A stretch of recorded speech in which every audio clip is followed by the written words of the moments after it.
ప్రస్తుతం re release సినిమాల హవా నడుస్తుంది. ఈ రీ రిలీజ్ సినిమాలకు ఫ్యాన్స్ న్యూ సినిమాల కన్నా ఎక్కువగా ఎంజాయ్ చేస్తున్నారు. మరి రేపు సలార్ రీ రిలీజ్ కాబోతుంది. మరి Salaar re release pre sales, Indian block buster triple R movie pre sales ఎలా ఉన్నాయో ఒకసారి చూసేద్దాం. ట్రిపుల్ ఆర్ మూవీ 2024 డిసెంబర్లో రిలీజ్ కాగా లిమిటెడ్ థియేటర్స్ లో రిలీజ్ చేశారు. మరి మొదటి రోజు 250 షోలు పడగా 35% ఆక్యుపెన్సీతో 31,000 టికెట్స్ సోల్డ్ అవుట్ అవ్వగా 33 లక్షలను మాత్రమే కలెక్ట్ చేయగలిగింది. మరి ప్రభాస్ సలార్ రేపు రిలీజ్ కాబోతుండడంతో 903 షోలు పడుతుండగా 38% ఆక్యుపెన్సీతో 1,47,000 టికెట్లు సోల్డ్ అవుట్ అవి 1,80,00,000 వసూలు చేసింది. ట్రిపుల్ ఆర్ మూవీ 33 లక్షలు వసూలు చేయగా సలార్ 1,80,00,000 వసూలు చేసింది. మరి ఈ రెండు సినిమాల ప్రీ సేల్స్ కి చాలా డిఫరెన్స్ ఉంది. ఇక ట్రిపుల్ ఆర్ సినిమాలో రామ్ చరణ్, జూనియర్ ఎన్టీఆర్ హీరోలు కాగా సలార్ సినిమాలో ప్రభాస్ ఒకటే హీరో. మరి మీకు నెక్స్ట్ ఏ వీడియో కావాలనుకుంటున్నారో కామెంట్ రూపంలో తెలియచేయండి.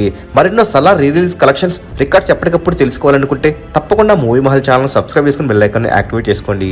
ఈ వీడియో మీకు నచ్చినట్లయితే లైక్, షేర్, కామెంట్ చేసి మూవీ మహల్ ఛానల్ సపోర్ట్ చేయండి.